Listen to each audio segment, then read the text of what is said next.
कंपनियां आज अच्छी खासी गिरावट। इनफैक्ट कल दोपहर से ही एचडीएफसी लाइफ, एसबीआई लाइफ, आपको याद होगा यहां पर करेक्शन दिखाना शुरू कर चुकी थी और आज वो करेक्शन परसिस्ट कर रहा है। दरअसल सरेंडर वैल्यू को लेकर इंश्योरेंस कंपनियों को झटका लगा है। सूत्रों के मुताबिक आईआरडीआई ने एक नया प्रस्ताव दिया है जिसमें सरेंडर वैल्यू को 82% करने का प्रस्ताव है।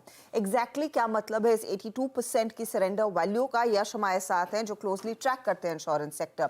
यश, बताइए कैसे पढ़ना चाहिए, क्योंकि कल दोपहर से ही इन स्टॉक्स में बिकवाली बढ़ने लगी है। बिल्कुल अर्शिता, जैसे आपने कहा कल दोपहर से बिकवाली शुरू हुई, आज भी काफ़ी प्रेशर में सारी लाइफ इंश्योरेंस कंपनीज, और इसका रिलेशन एक रेगुलेटर की मीटिंग हुई थी इंश्योरेंस लाइफ इंश्योरेंस सीईओज़ के साथ पिछले महीने, जो कि हमने अपने दर्शकों को बताया भी था, जहाँ पे आईआरडीआई चेयरमैन ने ये कहा था कि इंश्योरेंस कंपनीज को स्पेशल सरेंडर वैल्यू जो है उसे बढ़ाने पर फोकस करना चाहिए।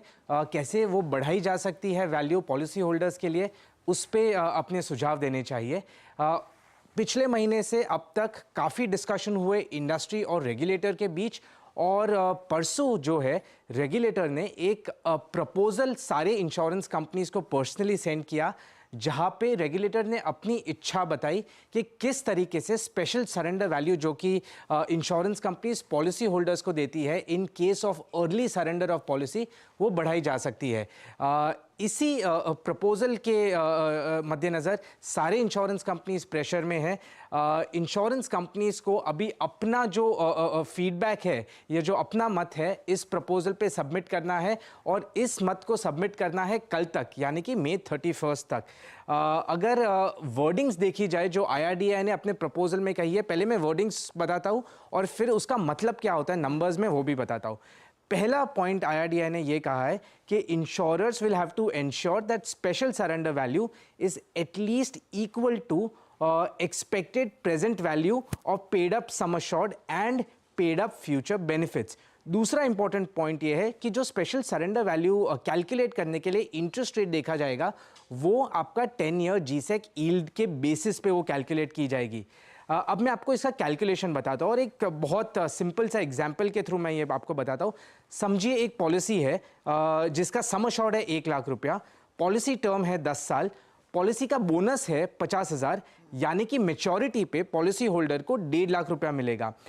पॉलिसी के हिसाब से जीसेक की वैल्यू जो देखी जाए वो 7% के हिसाब से लेते हैं, और समझिए फॉर अजम्पशन पॉलिसी पहला प्रीमियम, एनुअल प्रीमियम भरने के बाद सरेंडर की जाती है।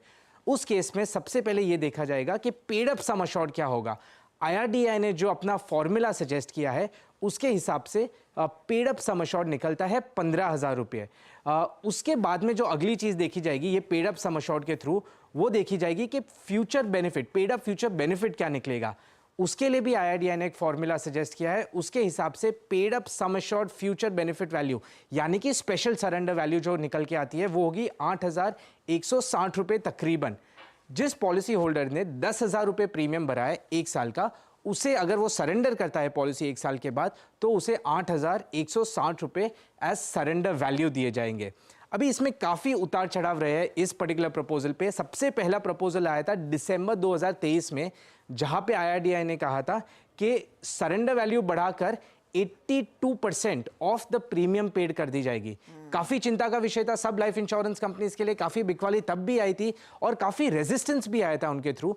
उसके बाद मार्च 2024 में आईआरडीआई ने फाइनल रेगुलेशंस निकाले थे, जिसके अंतर्गत उन्होंने वो 82% को कम करके 30% रख लिया था। वो काफ़ी रिलीफ थी लाइफ इंश्योरेंस कंपनीज के लिए। पर अब फिर से एक बार एक प्रपोजल आया है रेगुलेटर के थ्रू, जहां पे वो फिर बात कर रहा है इस फॉर्मूला के बेसिस पे कि वो सरेंडर वैल्यू 82% तक ले जा सकते हैं। अब लाइफ इंश्योरेंस कंपनीज का काफ़ी रेजिस्टेंस है इस पे। अब हमें देखना होगा कि फाइनल रेगुलेशंस के थ्रू आईआरडीआई के प्रपोजल पे क्या आता है in terms of surrender value. और देखते हैं एक्चुअली वही डर एक बार फिर हावी होता हुआ इन सभी कंपनियों पर। बहुत बहुत शुक्रिया आप यश इस अपडेट के लिए। तो क्लियरली ये एक